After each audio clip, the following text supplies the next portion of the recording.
Oh, hilang, Mas Andi, kontributor.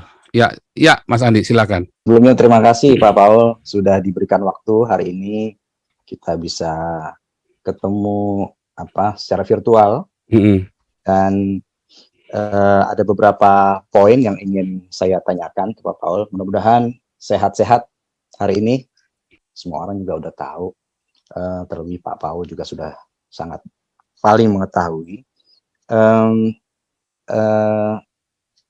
Yang pertama adalah tentang pada saat Pak Paul ini membuat konten di YouTube, apakah memang secara sadar Pak Paul membuat konten tersebut, di mana ini memicu kontroversi di tanah air. Nah, menurut Pak Paul ini mungkin bisa memberikan penjelasan kepada. Oh iya, konten-konten di YouTube itu kan ada 500 video ya. Saya sebenarnya aktif bukan cuma sengaja membuat konten di YouTube, tapi juga di Facebook. Saya sengaja membuatnya.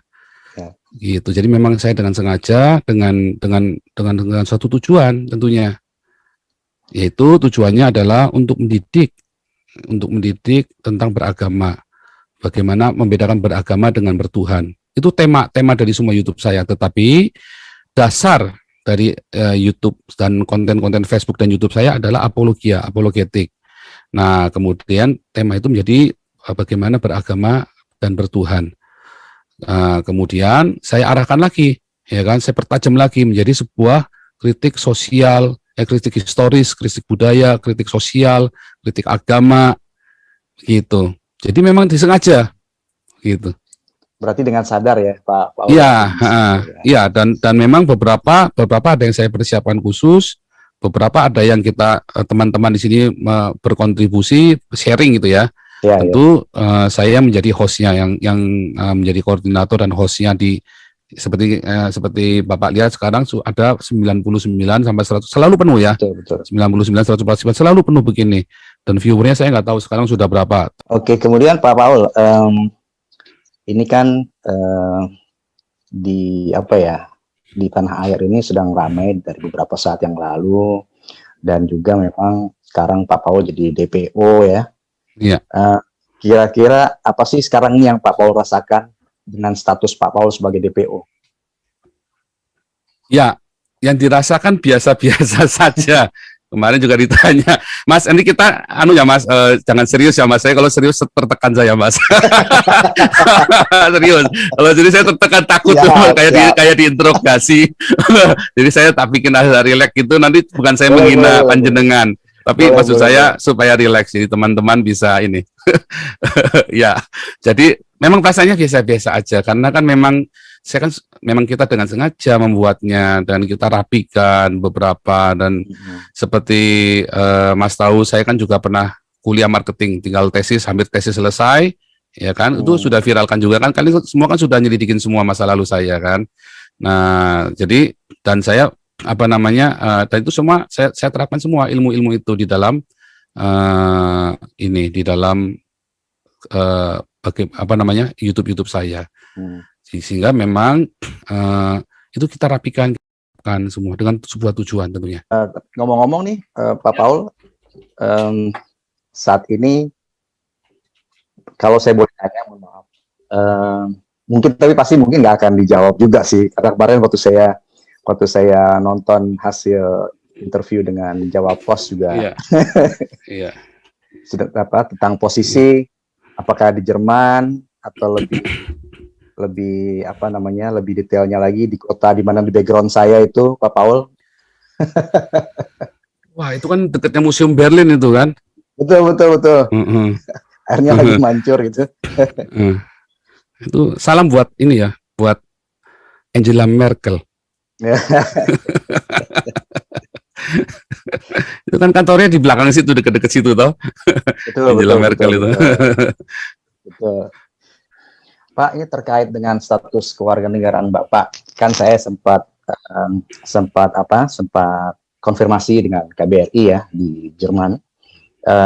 Dan saya sempat juga memberitakan dari Jerman bahwa memang status kewarganegaraan Bapak ini sebetulnya masih WNI karena paspor WNI Bapak masih berlaku. Dan tapi memang belum ada pengembalian paspor dari pihak imigrasi Jerman, Ausländerbehörde, ya, dan juga belum ada konfirmasi surat dari pihak keimigrasian Jerman, sehingga memang ini belum bisa dipastikan juga bahwa Bapak kewarganegaraannya telah berpindah gitu. Sejauh ini Pak Paul mungkin bisa cerita ke saya. Ya, Eropa itu mengizinkan double kewarganegaraan, jadi tidak harus mengembalikan paspor, Pak. Nah, tapi saya secara lisan kan saya sudah bilang bolak-balik, saya sudah melepaskan kewarganegaraan saya, begitu Pak. Hanya kan kalau saya ke sana-sana, saya lagi dicari ke sana-sana, nanti ditangkap kan wilayah hukum. Saya masuk mobilnya duta besar aja kan nggak boleh, Pak, langsung ditangkap saya, Pak. Kalau masuk mobil duta besar itu berarti wilayah hukum Indonesia, toh. Iya. Makanya saya nggak boleh ke sana pokoknya. Bisa sharing informasi, Kak, Pak? Apa namanya? Apakah memang Bapak ada background agama sebelumnya, teologi, belajar di mana saat masih sekolah dulu? Ya, saya tahun 99 ditahbiskan menjadi hamba Tuhan di sebuah gereja. Saya tidak akan sebutkan, ya, dan mohon tidak disebutkan namanya di tempat publik karena saya sudah janji untuk tidak menyebutkannya. Kemudian saya sempat tinggalkan Tuhan dari 3 tahun, ya, antara 2009, 2012 atau 2010, 2013. Cuman yang saya ingat 2013 itu saya berjumpa dengan Tuhan Yesus secara spiritual, ya, dan kemudian saya sudah keluar dari sinode saya yang lama. Ya, saya mengundurkan diri waktu itu karena saya sombong, saya begitu arogan dan begitu pahitnya saya. Kecewaan yang, ya, karena orang sombong kan mudah kecewa, Pak, ya kan. Jadi itu kesalahan saya, intinya kesalahan saya sendiri, kesombongan saya, sehingga saya jatuh di dalam dosa dan saya banyak melakukan kejahatan, melakukan banyak sekali kerugian terhadap orang lain.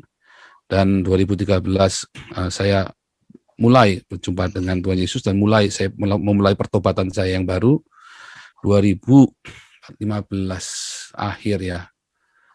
Pokoknya saya lupa, ya, saya bergabung dengan sinode saya yang baru. Itu saya lupa, ya, antara itu. Dan saya ditahbiskan menjadi ini juga menjadi hamba Tuhan juga, ya. Kalau kita bilangnya pastor, ya. Kalau di tempat kami pastor, bukan pendeta, Pak. Karena nggak alkitabiah kalau pendeta. Kalau pastor itu kan gembala. Nah, saya jadi sudah ada background teologi, saya sekolah teologi, sekarang saya sedang menyelesaikan doktoral saya, teologi juga, master teologi sudah selesai, dan saya sedang selesaikan doktoral teologi saya di tempat yang dirahasiakan. Tertawa jahat, tolong dikutip tertawa jahatnya, Pak. Iya. Kita ini goblok semua, kita ini salah semua, yang benar cuma Tuhan. Ingat Kain dan Habil, kenapa bunuh-bunuhan? Karena ibadah lu, Pak. Iya, itu, Pak. Jadi tidak ada agama yang baik cuma Tuhan. Gitu. Tapi memang nggak ada komunikasi, ya, Pak, dengan keluarga sama sekali, ya, Pak? Wah, saya udah tahun berapa itu, Pak, nggak komunikasi dengan keluarga saya, Pak. Apalagi nggak ada. Aktivitas saya kan berbahaya, Pak, sejak 2016 terutama, ya, tensinya mulai naik kan. 2017 itu saya udah mulai putus kontak dengan banyak orang, Pak. Udah saya satu-satu saya nggak kontakin lagi. Pokoknya kalau mau tahu saya, lihat di Facebook, lihat di ini. Jadi ya sesekali ya pokoknya mereka bisa ngelihat lah aktivitas saya di Facebook sama di YouTube lah. Ya, kalau terakhir ini kan di YouTube, ya, terakhir. Dulu saya main YouTube ini baru Maret 2020. Aktif juga. Aktif di YouTube baru Maret 2020. Follower udah banyak tapi, Pak, ya? Ya, kan dikembosin sama Menkominfo, Pak. Wah, itu saya ini lagi mau keluarin surat sakti nih supaya bisa nyala lagi YouTube saya ini, Pak.